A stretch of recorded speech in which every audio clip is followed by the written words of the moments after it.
stream tonight. Originally, I was going to, watch football with the guys. That was the plan as of Tuesday. And then, unfortunately, yesterday rolled around and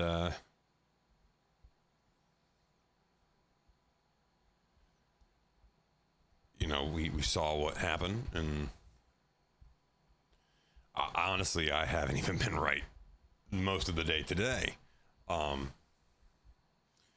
And for those of you, if you're living under a rock and you are looking at this like, what the heck's going on? Charlie Kirk was assassinated yesterday, and I will use that phrasing like a lot of people are, because that is exactly what it was. This wasn't just a murder. This wasn't just, Charlie Kirk died. He was assassinated, and it was flat out for just believing something different than somebody else and being vocal about it. And for those of you who have been around this stream for a while, I've been streaming since, I'd say consistently has not been what it was. In total, I've been streaming since about, 2017, 2018, somewhere in there is around the time that, streaming took off, when Ninja had the Drake stream. Kind of dabbled in it, was a little consistent, not very. 2020 rolled around, everyone started streaming. I was consistent with it for a while. And in the last couple of years, we've been inconsistent. But all that time, the one thing I was constantly trying to do, it's even in my rules, in my chat, I think still, no politics, people who know me personally, who support my stream, they know my faith, they know my beliefs. And for a while, that was all I needed. For a very long time, all I cared about was that the people closest to me, the people that I love and cherish, and who love and cherish me, know what I believe, where I stand. They know my soul is saved, that I serve Jesus Christ and follow his example the best that I can. And I believe in God and what the Bible teaches, and try to live according to that word, again, the best that I can. And that's all that's been important to me, is the people closest to me knowing that. Not to say that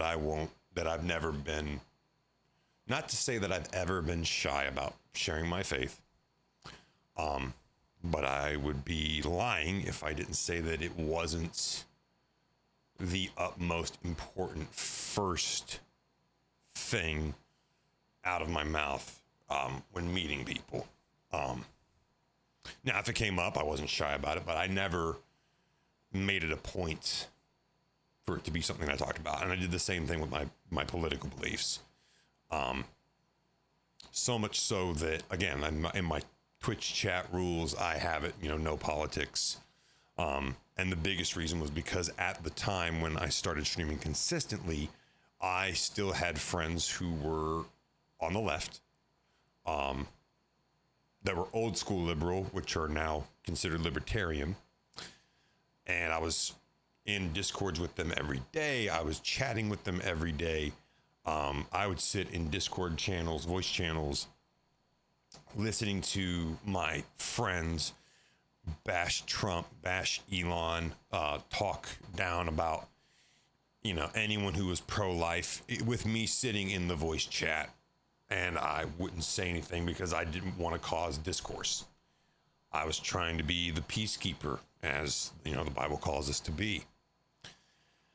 And fortunately, at the time, I did have a friend, Wes, who was very vocal about telling guys, hey, just so you know, Nick is in here and he does not agree with what we're saying, but is being respectful and quiet. You guys need to do the same. And for stretches they would be, but then they'd go right back to it. And this went on for, I'd say, almost about a year. And then there was a incident that was not my fault, that was blown out of proportion. that led to them ostracizing me and pushing me away because I was just some type of cruel, evil, lying, deceitful individual when I was none of those things. We can talk about that some other time if anyone ever feels like it. And we'll get into why I'm willing to discuss that now in just a minute. Time went by. A friend passed away, and that group of friends and I thought made up. I even took blame for something again that wasn't my fault, that I did nothing wrong. I acted like I was at fault because we'd lost a friend, and it was like, this is petty. We need to, not be doing this kind of stuff. And then once again, there was another incident, and this one I will openly talk about off the rip because it's very straightforward, very simple. It was for my beliefs. And it wasn't that I necessarily agreed with the person whose tweet that I liked. I really still have no opinion on the man. The individual in question is Andrew Tate. I still really don't have any opinion on him. At the time, he was a professing Christian. He hadn't switched to, and I don't even know if he still practices Islam. But at the time, he was a practicing Christian from what he professed. And he tweeted a Bible verse. And me, anytime I see somebody who is publicly trying to walk the walk of Jesus Christ, of following God, and shares, bits of that journey, even if it's a simple Bible verse, I try to like and show support in a small little way, because I'm always rooting for people, always hoping for people to find the joy and the peace and the happiness I have in my walk with Jesus. And so I liked this verse. One of the individuals in this group of my leftist friends was looking for reasons just to crucify me. Saw, because you could still see who liked what at the time on Twitter, saw that I liked this tweet and ran back to the group. He likes Andrew Tate's tweets. He's a sexist. He's a bigot. He spun the narrative. And I once again was ostracized. This time I said absolutely nothing. I was refusing to take any blame. I got some hateful messages. I didn't even really read them other than 2 lines and got the gist of what the tone of the message was. Took my screenshot, sent it to my buddy Wes again, and just blocked and deleted. I still don't know what any of those messages said. I just blindly screenshot to see, okay, I have the whole message. Send these to Wes so he can deal with the group and on my behalf, and I'm out.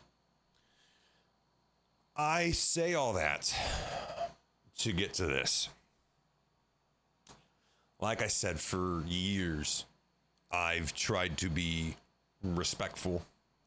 I've tried to be kind. I've tried to, turn the cheek as we are taught when it came to my beliefs and my morals and my faith and my stances. And I did that all the way up until I was ostracized for my beliefs. And then I see what happened yesterday. Because even up to yesterday, that incident for me was 2 years ago now. Even up until yesterday, I was still trying to be level-headed and respectful and open and understanding, trying to do my best to, again, turn the cheek while still standing on my beliefs and following, the truth. Then yesterday, Charlie Kirk, in doing the same thing but in a better way than I ever have, by going into public and doing what he does, going to campuses and extending the olive branch of open dialogue with people he knows are opposed to his viewpoints, to have a discussion, to have a peaceful debate of ideals and present facts to help people understand what it is they're claiming to believe or maybe not believe, and help them find their footing in this world and their moral compass and high ground for themselves through this avenue. Only to be shot and killed because he had a difference of opinion. To be shot and killed in front of his wife, his 3-year-old daughter, and 1-year-old son for preaching the gospel and speaking on common sense beliefs. The nuclear family, heterosexual relationships, having a lot of kids, low tax rates, legal immigration, true citizenship, proper citizenship. I could go on and on about all the things. And it even says in this paragraph here, more than anyone, Charlie believed in the power of argument and good faith debate to find the truth and guide people towards, if not agreement, at least mutual understanding. And that's what I was trying to do for many years. Again, that's why I put no politics in my Twitch chat. To avoid nasty confrontations, because people on the internet, we all know, can get very nasty, aggressive, vile, because they're keyboard warriors and they don't have to show their face and they can say what they want and feel empowered. And I was avoiding that. Whereas someone like Charlie was heading straight on into the heat of battle, head first into the fray, to engage in that, to welcome that. And they killed him for it. And for me, it's just been, for a lot of people, not just me, it's been putting it into words is even difficult 24, 30 hours later. To think that somebody who was doing the thing that this country, one of the things this country was founded on, freedom of speech, freedom of religion, because those two things for him went hand in hand. In fact, I have to say, sidebar real quick, I saw somebody who professes to be a Christian yesterday online saying, well, I don't agree with everything Charlie was saying, but he still didn't deserve to. Well, first of all, you profess to have the same faith as Charlie. And everything that he spoke about was founded in his faith, and his faith was in the Bible. I did not know Charlie, but of all the people I have encountered in any way, shape, or form, in person or through the internet without knowing them, he is easily one of the ones I have seen with the most Bible knowledge and practiced it to the fullest extent he possibly could.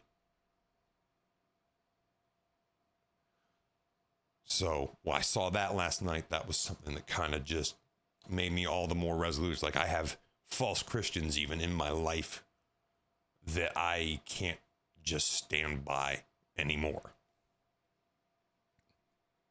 Which is really what I'm kind of getting at in a long-winded kind of way. Is that this man did what we are called to do. Just go out into the world making disciples of all nations. He was doing that in his own nation. He was doing that in the states within our wonderful country, which is supposed to be the greatest country in the world. I believe it is. The last 30 hours, it hasn't felt like it. I can say that. But he went out to make disciples of all nations, in this case, all states in the United States, and gave up his life in doing so. Meanwhile, I've been sitting here basically running from it in the name of, and in the false front of, keeping the peace, being a good person. And I can't help but keep looking at how old he was. He was 4 years younger than me and did substantially more with his time than I have done with my 35 years. His 31 have been far more impactful than my 35. And I have no one to blame but myself. And I think that's really what has made the last 30 hours so sickening and disheartening and sad and depressing for me, that he was killed. Not just that a husband is gone, that a wife is a widow, that a father is dead, and his children will never truly know him. 3 and 1, they are barely going to have any memories of him. They're going to have to grow up being told, yeah, your dad was killed because, well, he loved God and served Jesus and talked about it, so he got shot.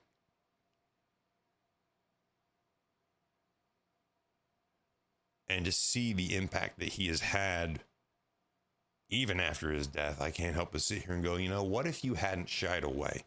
What if you hadn't been so focused on being kind, so to speak, and had actually been more vocal, had actually been more consistent in sharing your faith and sharing your political beliefs and stances?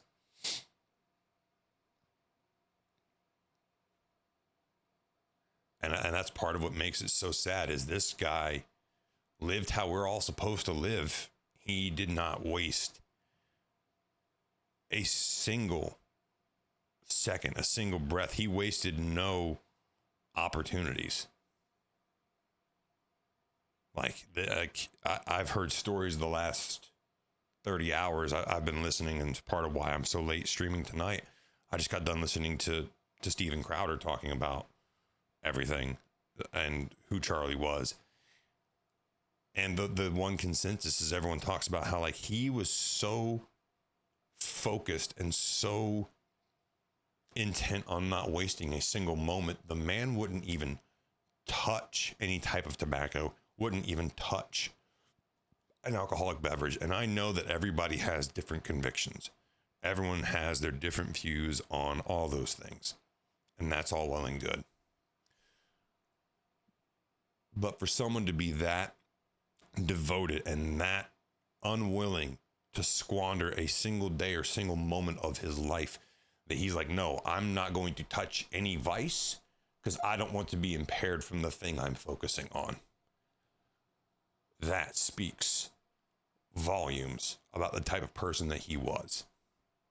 You put that with the millions, thousands and millions of clips that are out there of him being peaceful in debate and being kind and gracious to even people who were basically spitting in his face, regurgitating the violent rhetoric from the left. He's a Nazi, he's a bigot, he's a sexist, he's a threat to democracy, and all this other nonsense. Even with them spewing that directly in his face, he was still kind and patient. But in that kindness and patience was still testifying to them. And that's basically where I am tonight, is I am with a lot of people in that I am done. I am done being kind to the point of apathy. I'm done being passive. I'm done taking any moment to shy away from the things I believe in for any reason at all. I'm done tiptoeing. I'm done walking on eggshells for these people who have zero tolerance. I had people who were supposedly my friends on the left cut me out because I liked the tweet. From that extreme all the way to the extreme of shooting a father, a husband, in the neck during an open forum, a debate, a discussion of opposing ideals. That's how intolerant that side is, and I've reached my limit. If I can't even like a certain tweet without being ostracized, if I can't speak my ideals and my faith without fear of being shot through the neck, then what kind of life am I living? I refuse to continue to bend the knee anymore. And I've heard a lot of people say a lot of things, and probably the one that I agree with the most came from Ben Shapiro, to be honest, is he talked about taking up the mic, picking up Charlie's bloodstained mic where he left it, and basically telling the attacker, if you thought that we were going to be silent, we're not. And if you think you killed an ideal, fuck you.